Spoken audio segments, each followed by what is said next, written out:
Six Music. Six Music. This is BBC Radio 6 Music.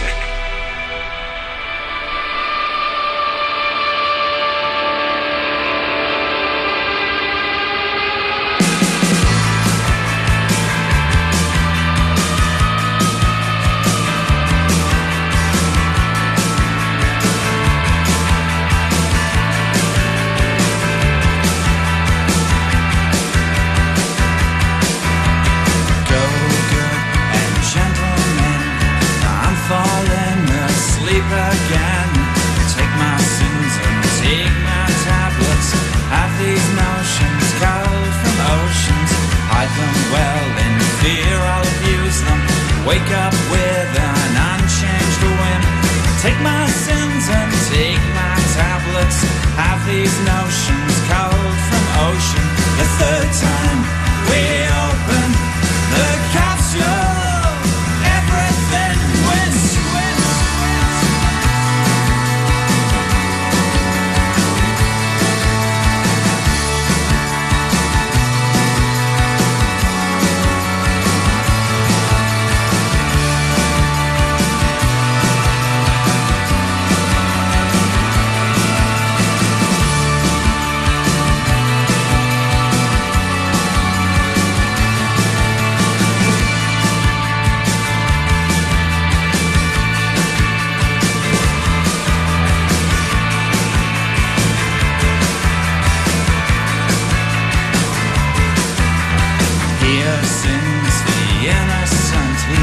Turning water into brine. Take my words, take my language. Have these notions cold from oceans. Hide them well and let them rust. Falling asleep with more to trust. Take my words and take my language.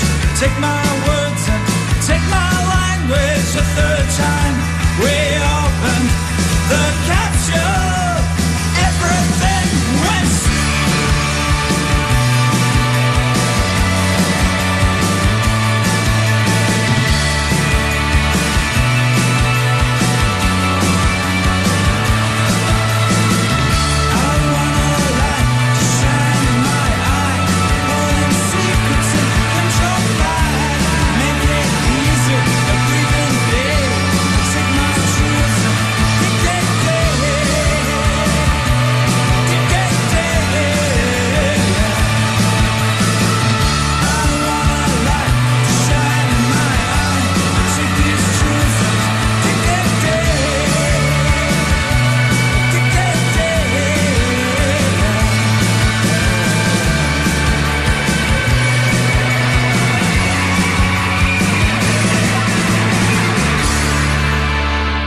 You're listening to Six Music. I'm Tom Robinson. My guest tonight celebrates 30 years since 1987 as, well, the singer and bass player in Kitchens of Distinction, the master of ceremonies behind Fruit, one half, as he says, of the mystery duo Lost Girls, the guiding light of Stephen Hero, co-founder of a two-piece band called the April 7, and he released his latest single and recent album under the name project of, the project name rather, of Oscar's Drum. He's a man of many parts and he joins us tonight. Hello, Patrick Fitzgerald. Hello, Tom. 30 years. I can't quite believe that. That's just hit home. 1987, 30 years. I know. That was our first single then, 30 years ago. Yeah. Well, you see, it's worth, you think you've got troubles. It's 40 years since 2468 motorway. So, I don't know what to say to that either. No, yeah, I've trumped you by 10 years. There you go. Well done. That's not a thing to do to your guest as soon as they arrive in the studio. So, there's a box set. There's a box set put out by One Little Indian of the 4 studio albums, plus a CD of B-sides and a CD of radio sessions. Mark Radcliffe and John Peel. Yeah. Were you hands-on active in... I was very hands-off, actually, on this one. I'd had hands-on the first compilation we'd done back in 2003 called Capsule, and I handed it to Julian, our maestro guitarist, to take the reins on this one. So it was his brainchild, along with One Little Indian, to get this together. I was actually just too busy. What drives you to have so many different project names? I like to work in collaboration. I'm really keen on it. I've done lots of solo work, which is okay in my head, but I much prefer working with people. It just makes you work in a different way, in unexpected, exciting ways. And it's less difficult than actually doing all the lifting yourself, surely. It's just different. It's completely different, and yeah, I think actually it brings out the best in me working with other folk rather than being on my own in the studio, because otherwise I just get gloomy, which, you know, is only fun for me. Well, there is mental health awareness going on at the moment. It's being very heavily touted, and thank goodness that people are talking about these things. Absolutely.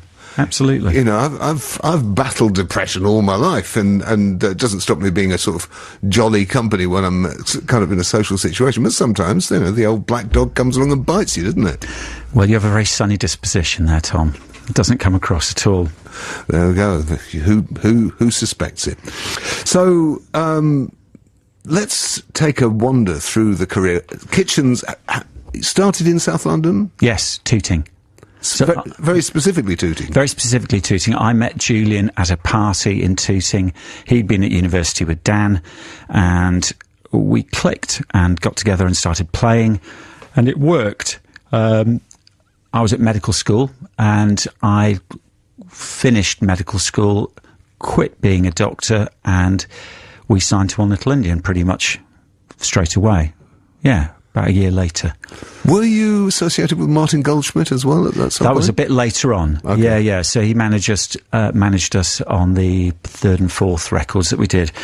So the one you've just played was off our first album, and that was the first single that made Kitchens come to light, really. We'd done a couple of singles before then, which had sort of done something, but this was the one that mattered. So I chose this song to play tonight because it was the one that began the whole torchlight, really, of Kitchens. It opened the capsule. It did, yeah. And I think there wasn't a gig where we didn't play it. So it was, you know, and you've probably felt that yourself with certain songs that are just key, and that was key to our career. Yeah. How do you find being the bass player and the singer rather than actually... It was really awkward because we started with me being the guitarist, Julian being the guitarist and not having a bass player. And this was before the before the days where you thought you could do that. And I wasn't as good as he was. So I got the bass and that's it. Playing bass and singing was a nightmare. So what I ended up doing was playing the bass like a guitar. Strumming it. And it left Julian able to do the sonic soundscapes that he was doing. Yeah, which worked. Yeah, we heard to great effect there. Yeah, absolutely. It says in the press release for your box set, though, that the band's unapologetic and openly homosexual lyric content, as well as their bold political statements, were a driving force that would draw criticism from the mainstream industry. Yes. Is that true? It is true. Not at the beginning. I remember my first interview with the NME and the interviewer, David Quantick, saying, "Do you want me to actually put this in print?" And I said, well, why not? I didn't realise that it was a problem. And it's ended up tainting the band, and also Dan and Julian are now assumed to be gay, even though they're not. Not that it matters, but it did matter much more then than it matters now.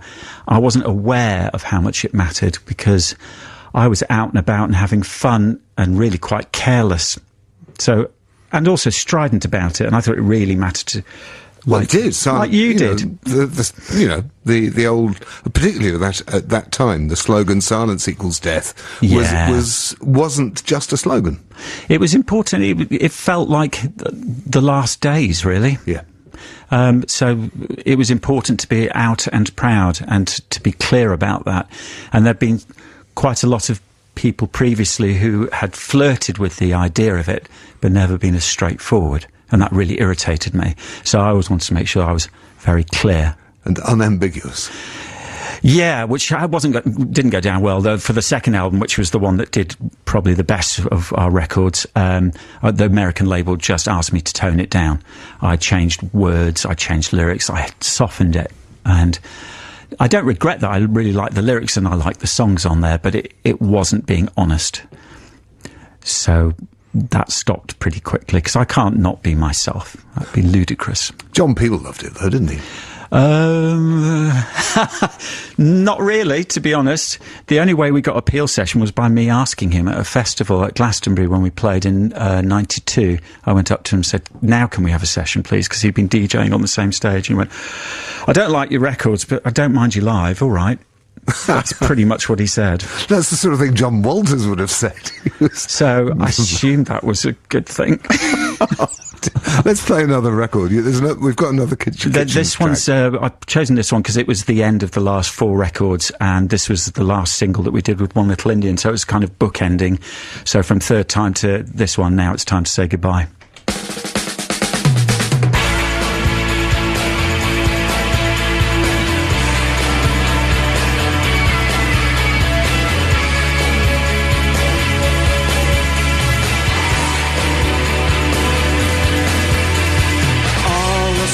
Inside my head were carefully removed by the doctor's perfume scarlet hands.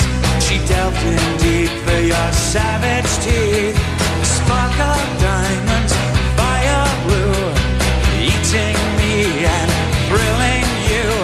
The voices have now gone. I'm looking forward to living alone. Say goodbye. I won't stay around to be hurt by careless words. So here's the jar of your hate. Return complete. Sincerely yours, fully restored. The peace, perfect peace, could belong to me. I'd bottle it for loves like the sea. They're hungry gods with careless hands that wrap themselves around our lives. So hard to resist, they swallow me. I'd close my eyes, I'd disappear. Say goodbye. I won't stay around to be hurt by careless words.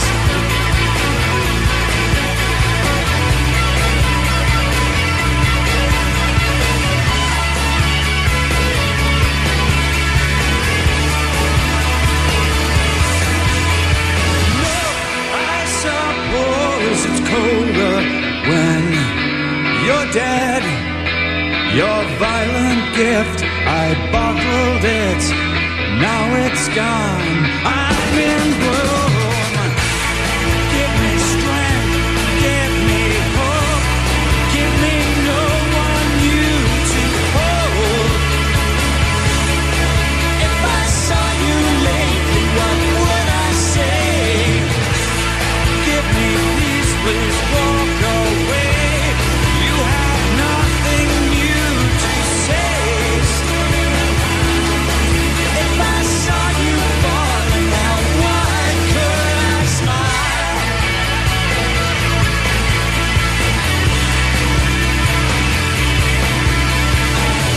I'll stay around to be hurt by careless words. Now it's time to say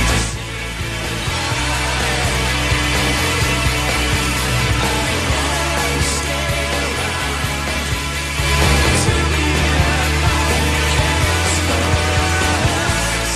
Now it's time to say Now it's time to say goodbye, the title track of the 1994 EP by Kitchens of Distinction. You're listening to Six Music. I'm Tom Robinson. My guest is Patrick Fitzgerald, and let's see. Juppie and Andrea are escaping Eurovision hell with biryani and Peroni. Now it's time to say goodbye. One of the best singles of all time. Wow. Well, it was written trying to emulate songs like Bacharach and David had written. It had that kind of feel to it. So we were very obsessed by trying to write more pop like that. And it was an escape a little bit from the sonic world. But when we look at that as kind of bookends on a career for a band, there's such a leap in terms of the sound and assurance and performance and the writing. Absolutely, absolutely. But sadly, it was getting towards the end. It was 2 years. We carried on for another 2 years, but the heart wasn't in it. Well, somewhere around that time, a little kind of single CD dropped into my hands via, I think GLR as it then was, BBC London. I don't know how it came there. I was wandering in the office one day and somebody handed me this CD single called What Is Fruit? Ah, yes. by a mysterious band called FRO. No, it was Fruit. It was just called Fruit. Oh, it had dots in between the letters, okay. on the single. All right. Anyway, there it was. And then I found out you were behind it. Yes, it was my thing. I'd recorded this in 95 and it came out in 97 after the band. With Dan and Julian are both on it as well, but I needed some space and I needed some lightness. So I made a very pop, fun record with, again, collaborating with lots of friends on it. So I had Mickey Bereni on it, drunk, talking about relationships. I had Isabel from Drugstore singing a song about Jean Rhys, the writer, about being drunk in Paris. And the next one we're hearing is the song that Dave McAlmont wrote with me. So I wrote the music and he wrote the words for this, and we've done that a couple of times over the years. And this was just before his McAlmont and Butler days. So it was a lot of fun, actually, with David in the studio. He's a lovely man. Oh, absolutely.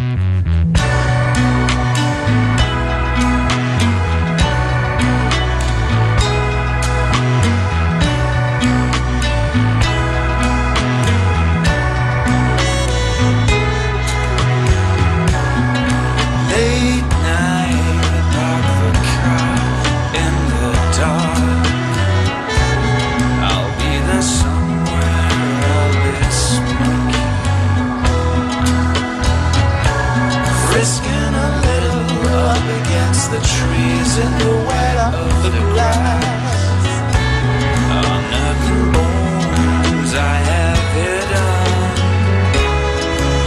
I have tried this quiet, cozy life. It was not the time of my life. I belong in the wild. Don't wanna be boy now. Don't wanna be a child. Just wanna prowl now. Oh, for the scent and the taste and love.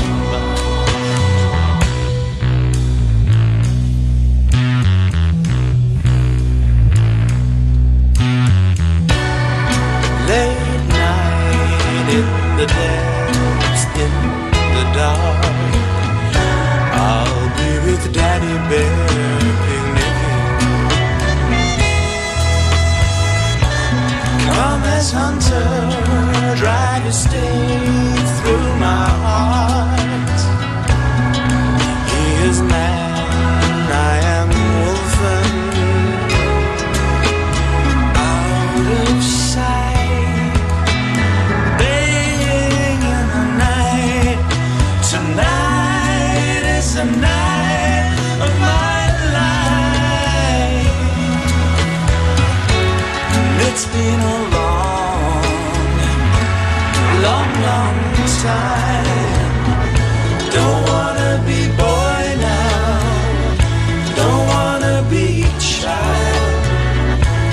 Just wanna. Is that thunder I can hear there, Patrick Fitzgerald? That's live thunder during the recording. There was a storm just happening through the window of the front room. So this is self-evidently not recorded at Abbey Road.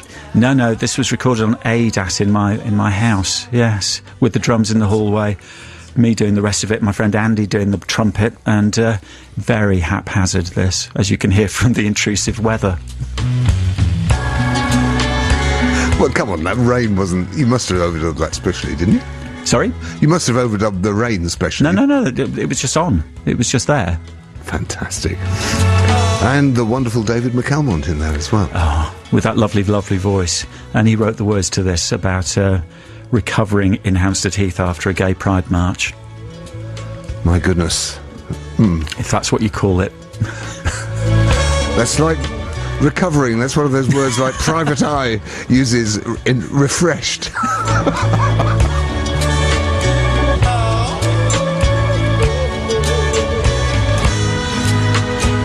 Jay Taylor Sports says, great to hear Patrick Fitzgerald of Kitchens on Six Music with Tom Robinson. Old gems getting airplay, vastly underrated, says Jay Taylor. The deeply atmospheric Prowler by Fruit. Is Fruit still ongoing? Is there any kind of continuing? No, it was a one-off thing. It was my release during the end of Kitchens, just so I could just be completely queer. It's a very gay record, and unabashedly so, and very pop in a way that I couldn't be in Kitchens, and it didn't have any of the sonicness over it. I made Julian play on it, but pretending to be Mick Ronson, and it was just a lot of fun. And after this, we did the end of the Kitchens was Feel My Genie, which was the last single for Fierce Panda. So yeah, it was very light relief, actually, I must say. We're talking about how Patrick Fitzgerald, originally from Kitchens of Distinction, has gone on to become a serial collaborator with a number of people in a wide variety of styles, genres, and musics. And we've got another one coming up in a moment. Lost Girls. What can you tell us about? So Lost Girls was in 1997. So this is a year after Kitchens had split, and I was in a desolate area, living in London, working at the Radio Times on the film section, subbing. And I phoned up Heidi Berry, who I'd met previously, and said, I want to make music still. And she said, me too. And so we got together and we did some music together, which we really liked. And over the next year, we got a band together, and we got enough songs together for an album. And then I sort of panicked and lost the plot because I got very sick. I got my first urine infection, which I knew would be coming because I had kidney disease. And there it was. It hit me that mortality was around the corner, and I knew I had to leave London. So I quit my second great band and ran away to rural Ireland, leaving this behind. And this is, I've chosen this song called Hold Me Down, which is about my last couple of years in London, where I was obsessively sleeping around. And this is about trying to pull out the lust for love that lives in us, just trying to cut it out of me.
Some beast inside hollows me.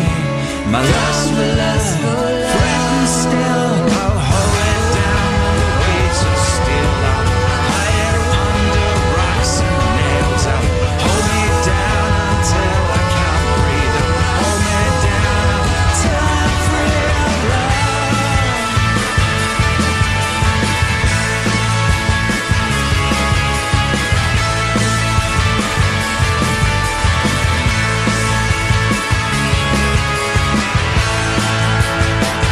That's a great noise. 58th Star is coming up next. But that's Lost Girls, Hold Me Down. Yes, with Heidi Berry and Dave Morgan and Ashwood and Kim Smith. Where was that recorded? At my house, apart from the drums. We did the drums in a studio in Islington, and the rest of it we did in my house again. Same as with the Fruit record. I had a little studio there, and yeah, it was cheap and easy, and it was fun. And it sounds fine, you know. Totally does. It sounds better these days, you know, as the technology's improved, and the prices of studios was out of control, you know. So the joy of just being able to spend time at home and doing this, it was brilliant, freeing. I guess you were doing this, breaking away from kitchens and the kind of record label music business machinery at a time when home digital recording finally became accessible and democratic. Absolutely, and it was just the freeing, and also the realisation of that record companies were not the way forward for somebody like me. I wanted to be in charge of what I wanted to do, and so from then on I put out everything myself, because I didn't want anybody telling me in what direction my music should go. Absolutely not. They didn't have a clue. They didn't know who I was or what I wanted to say, so to go away. So, do I take it from that Lost Girls wasn't... So Lost Girls didn't get signed, and it was a real blow, because we'd put so much work into this, and me getting sick at the same time and feeling quite lost myself, I ran away. And so, sorry, Heidi. Sorry, everyone. I just ran to the west coast of Ireland. There was an opportunity. And me and my other half, Carl, ran out to County Galway, to Connemara, and we lived a winter in the middle of nowhere, just next to peat fires, trying to keep warm. I took my studio with me and set it up in a little room upstairs in the attic, which had no heat in it, and did my next 2 EPs as Stephen Hero up there. What did you live off? I lived off renting my flat in London. I think we both had about 40 quid a month to live off, because it was a friend's house. We were lucky, you know, but we were totally impoverished. We just made a stew that lasted a week and a box of wine. That was it. But it meant I stopped smoking, stopped whoring, stopped messing about with my life, and made a decision that was it. So I left. It's funny, you know, from the outside, when people look at people who've released records on name record labels, who have created soundtracks to their lives, as clearly from the response on Twitter, a lot of the kitchen stuff has been, people think, well, they must be coining it, you know, there must be loads of money even there. They have no idea that the artist starving in a garret is actually not that far removed from reality. Yeah, I mean, we never recouped any money with kitchens ever, so there was never an income from it. The money went on recording, and we got by on publishing. That's how we lived, which didn't last very long. Wow. But I wouldn't swap it for anything. Absolutely not. God, it was a blast. So, what should we play from the Ireland? Well, from the Ireland world, I then went and did 5 solo records of desolate gloom, and in 2007 I was so ill. My kidneys had packed in completely. I was on dialysis. I was retraining to be a doctor. I just felt really not right at all. And there was a map in our hallway called 57 Stars of the Air Almanac, and it was how pilots guide themselves by starlight. And I realised that the person who was central to my life, the central star of my life, needed a song writing about him. And so I wrote this, 58th Star.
from the 2007 album 57 Stars of the Air Almanac by Stephen Hero, a.k.a. Patrick Fitzgerald.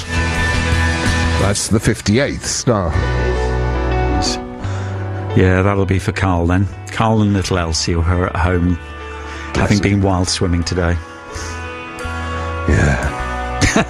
No, it's just my wife is a very, very keen wild swimmer. Oh, okay. Well, yeah. She actually takes kids camping in the summer. Oh, good. For 2 weeks in an open field beside a river, swimming. Camping. Sounds idyllic. It's great. So, you are my 58th star. You know you are. You know you are. You light up the night. You guide me right. Yeah. Sentimental, but sweet. Yeah. So this is in the midst of sickness and illness, and then my mum died. It was all a bit of a grim time. And then suddenly, a miracle. I get a kidney transplant in 2008. And it still resonates with me that some family are in A&E being told about the death of their loved one and having to make this awful decision about an organ donation, and here I am, the extraordinarily lucky recipient of it. And it changed me. It just made me well and able to function again. And what an amazing, extraordinary kindness.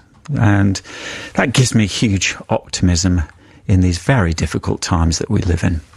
Anyway, 2013, feeling better, called Julian, said, why don't we do this again? It's been, 15 years? I can't count, by the way, but a few years. And he said, all right. And so we made another Kitchens of Distinction record. And, of course, I just couldn't hold it back. And I wrote a song about two men who live together, fall in love. One of them gets sick and then dies, because I hadn't heard a song like that before. And this is my favourite song off the album Folly. It's called Oak Tree.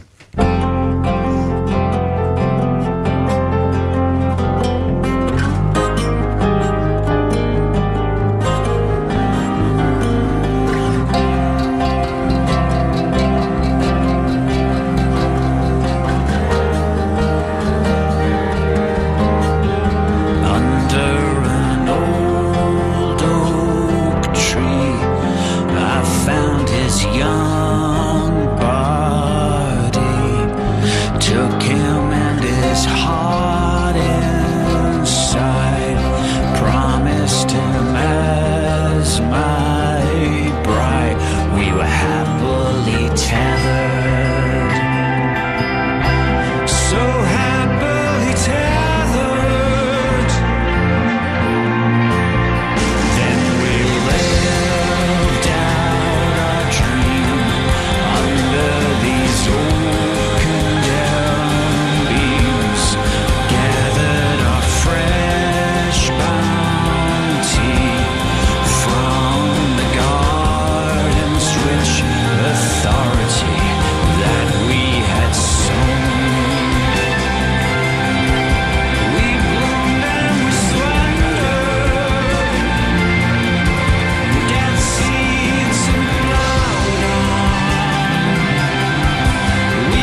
Chelsea on and my tears.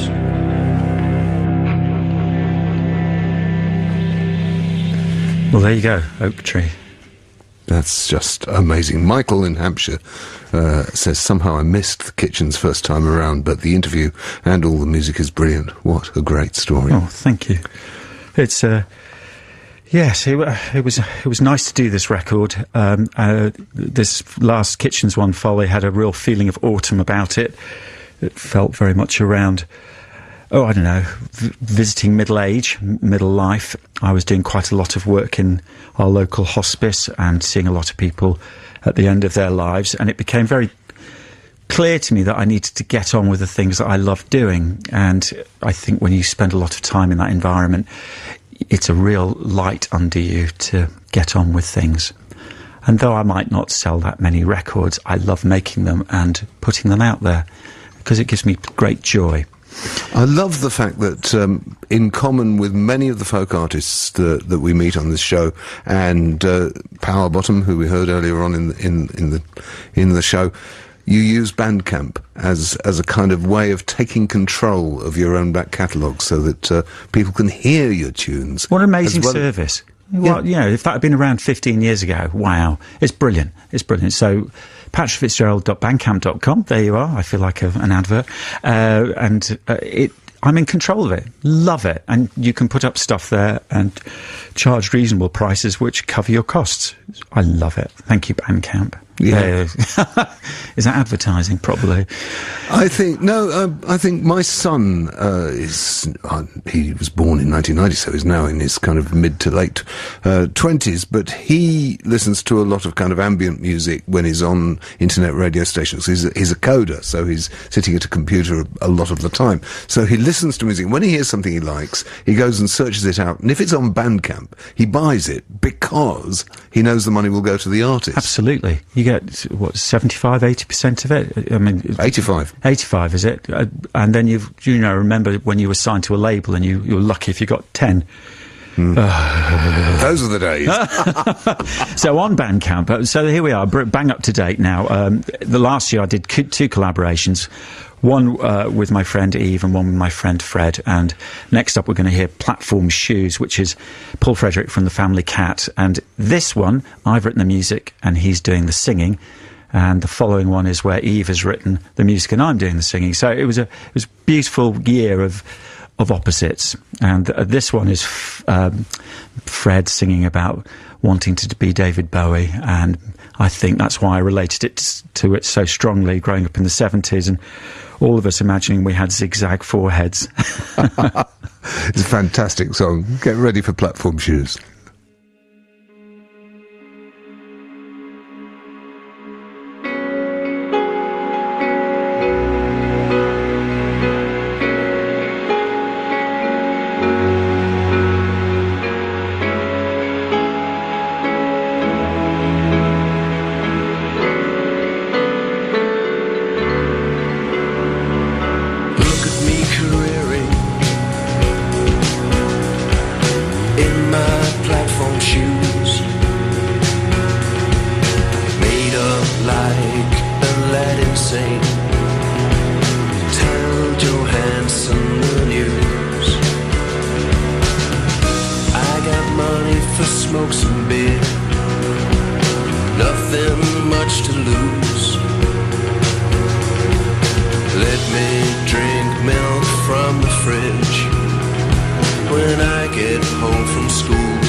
late in 75, when everyone had cork-sole shoes and flares a mile wide. I was 7 years too late to really make a mark, falling over in the street or in the mud of Hoglands Park. Oh, I struggled in my platforms to keep up with the times. Adidas bag and grey coat, all mine.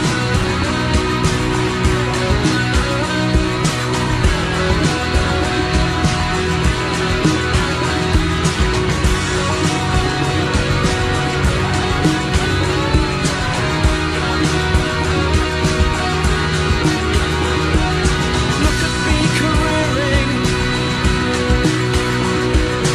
in my platform shoes, made up like a lead insane. Tell Johansson the news.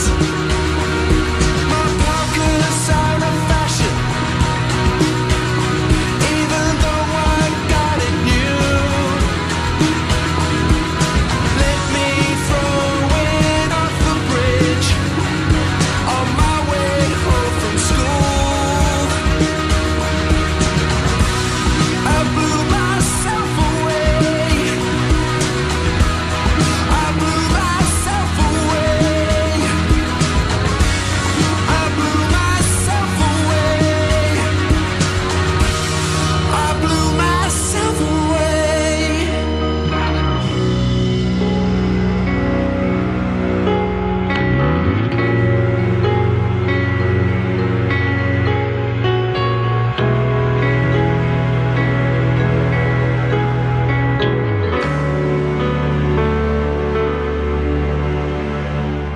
Collaboration between Patrick Fitzgerald and Paul Frederick. Is it called the It's the April 7. That's what we're called, because Okay. we share a birthday. And the album's called Pop Tarkovsky. yeah, it was a little ambiguous. I'm sorry. Which was yes. which? Yeah, so But that's what it should be. It's probably past my bedtime now, sadly, so my mind has stopped working. And I wonder if there's going to be any kind of lawsuits levelled against Paul Frederick because of the shoplifting from a certain well-known chain store. Yeah, Fred, you shouldn't have mentioned that. They'll be after you now. After your little bits of whatever you know. Crisps, wasn't it? And crisps and milk. Oh dear. So the next thing is Oscar's Drum, which is my new current band, and this is with Yves Altano, who is another formidable guitarist from Corsica. And we have to say Yves is in the French style with a Y. As in Yves Saint Laurent. Exactly. As I like to think of it. I'm not sure he likes me thinking of it that way, but yeah. So YVES, Yves. He's off on tour at the moment in Europe with the Chameleons, Vox. But when he's back, we will be on album 2, which is mostly written now. And next song is called The Last Time I Saw Roger, which is from our album A Cathedral of Hands. And this song is about bumping into someone you used to go out with and really wishing you hadn't.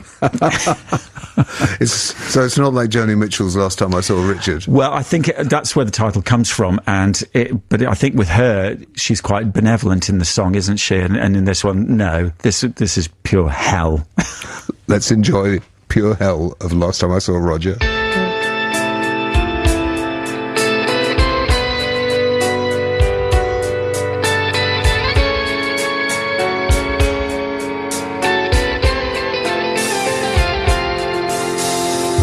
Jesus Christ, I'm sorry I didn't see you there.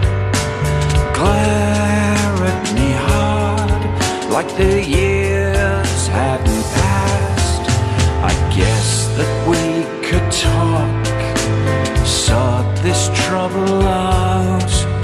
There's you with your screw loose and me with my socks hanging there so cold from a rock that simply broke.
The last time I saw Roger by Oscar's Drum. Patrick Indeed, it Fitzgerald. was the last time I saw him, and never again. That isn't his actual name, is it? No. Oh, no. You haven't done an Aidan Moffat on him. There's never been a Roger, as it were.